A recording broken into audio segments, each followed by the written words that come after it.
그의 이름은 조용했지만 그가 던진 단검은 제국의 심장을 꿰뚫었습니다. 누군가는 그를 테러리스트라 불렀고 누군가는 영웅이라 불렀습니다. 그러나 그 순간만은 분명했습니다. 1928년 대만 타이중, 일본 제국의 상징인 사이토 마코토 총독에게 향한 단 하나의 결단. 그것은 조국을 위한 목소리이자 침묵하는 시대에 대한 절규였습니다. 조명아. 잊혀진 이름이 아닌 되살려야 할 정의의 얼굴입니다. 챕터 1 평범한 출발 비범한 울림. 조명아는 1905년 황해도 해주에서 태어났습니다. 어린 시절 그는 특별할 것 없는 농가의 아들이었지만 나라 잃은 백성의 분노와 비애는 그의 유년기를 잠식했습니다. 일제의 포갑과 차별은 조용한 소년의 가슴에 뜨거운 불을 지폈고 그는 점차 자신이 살아야 할 이유를 조국의 회복으로 삼게 됩니다. 1920년대 초 그는 청년학교를 다니며 민족주의 사상에 눈을 떴고 점차 항일 운동에 관심을 가지기 시작합니다. 일본 경찰의 감시와 협박 속에서도 그는 물러서지 않았고 같은 뜻을 품은 동료들과 뜻을 모으게 됩니다. 평범한 청년이던 조명아는 그렇게 한 나라의 운명을 품은 인간으로 성장해 갑니다. 챕터 2 만주의 불꽃 혁명의 씨앗. 20대 초반의 조명아는 만주로 건너가 독립운동 조직과 접촉합니다. 특히 의열당과 조선청년동맹의 영향을 크게 받으며 무력투쟁의 정당성을 배워갑니다. 그는 단순한 이상주의자가 아니었습니다. 일본의 수탈과 폭력, 그리고 조선인의 고통을 몸으로 체감하며 현실적이고 냉정한 투쟁의 방법을 고민했습니다. 타이중 철도국에서 일하면서 일제 시스템 안에 잠입해 정보를 수집하고 행동 대상을 분석했습니다. 그가 선택한 것은 우연이 아니었습니다. 조명아는 차근차근 냉정하게 역사의 무대를 준비하고 있었습니다. 이는 단순한 분노가 아닌 이성을 갖춘 민족 전사의 각성이었습니다. 챕터 3 대만 칼끝이 향한 자리. 1928년 5월 14일 조명아는 조선 총독 사이토 마코토의 방문 정보를 입수합니다. 그가 도달한 곳은 대만 타이중. 완벽하게 계산된 동선, 위치, 거리, 경비 상황까지도 그는 치밀하게 준비합니다. 그리고 그 순간 그는 단검과 폭탄을 품고 조용히 인파 속에 섞입니다. 사이토 총독이 등장하자 조명아는 재빠르게 돌진하여 단검을 던지고 수류탄을 투척합니다. 비록 총독은 중상을 입지 않았지만 충격은 엄청났습니다. 제국의 중심부에 칼끝을 들이댄 조선 청년의 존재는 전 세계 언론의 주목을 받게 됩니다. 한 사람의 결의가 만든 파장은 조선 안팎에 거대한 울림을 주었습니다. 챕터 4 법정에서 외친 조국의 이름.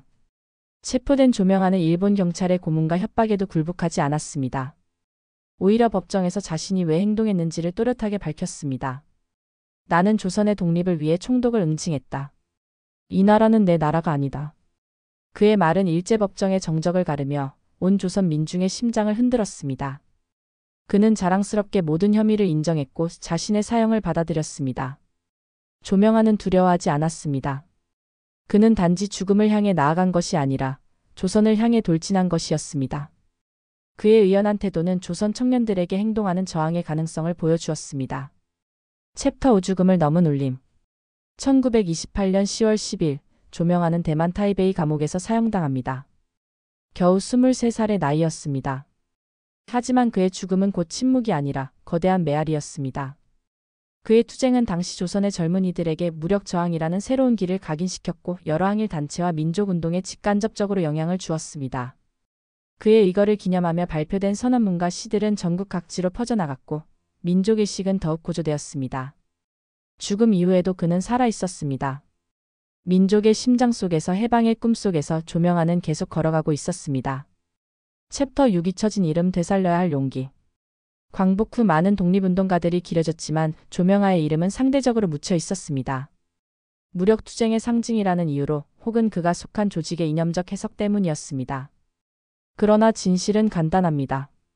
그는 조선을 위해 목숨을 던진 청년이었고 그 순간만큼은 어떤 이념보다 숭고한 행동이었습니다.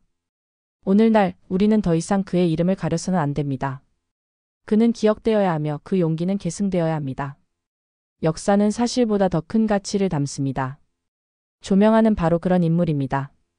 챕터 7 한 사람의 힘 세계를 움직이다. 조명아의 행동은 단지 일본 제국에 대한 저항만이 아니었습니다. 그것은 식민지 조선에 억눌린 민중의 목소리를 전 세계에 전하는 외침이었습니다. 외신들은 그의 의거를 일제히 보도했고 동아시아의 식민 지배 구조에 대한 관심을 불러일으켰습니다. 그의 투쟁은 조선의 문제가 곧 세계의 문제임을 드러낸 사건이었습니다. 지금도 국제사회가 인권과 자유를 위해 싸울 때 조명화의 외침은 귀 기울여야 할 메시지로 남아 있습니다. 그는 단지 조선을 향한 칼을 들었던 것이 아니라 정의를 향한 촛불을 밝혔던 것입니다. 챕터 8오늘 우리는 무엇을 던질 것인가? 조명화가 세상을 떠난 지 100년 가까운 시간이 흘렀지만 그의 외침은 여전히 유효합니다. 부조리와 불의, 불평등과 차별이 존재하는 한 우리는 묻습니다. 오늘 나는 무엇을 향해 싸울 것인가? 조명화의 삶은 우리에게 단지 과거의 기억이 아니라 살아있는 질문입니다. 그는 죽는 순간까지 조국을 바라보았고 단 한 번도 뒤를 돌아보지 않았습니다. 오늘 우리는 그를 기억함으로써 우리 안의 용기를 되살릴 수 있습니다. 조명화. 이름 없는 투사가 아닌 이 시대가 마땅히 기억해야 할 이름입니다.